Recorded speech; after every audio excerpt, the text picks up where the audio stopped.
Hello friends, today we have Digitek wireless mic with Type-C connector, and today we gonna unbox it, and we'll see that how can we connect that. So here we can see here one Type-C connector is there, and this is a wireless mic, and in this box we got one cushion and one charging cable, one bag to carry wireless mic in pocket. We connect Type-C connector to mobile, and we'll check the whether our OTG option is on or no in setting. Then we start our video recording from normal camera.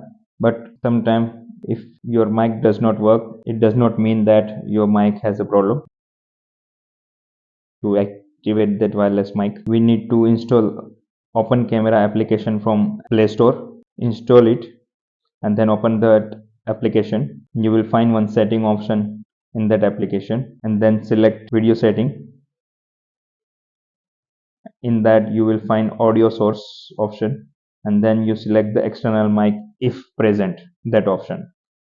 We'll make sure it is selected.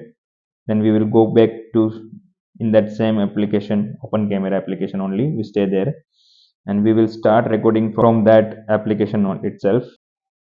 Wireless mic is working properly. You can use it in a voice recording or else video recording as well. If you like this video, please subscribe to our channel. Thank you.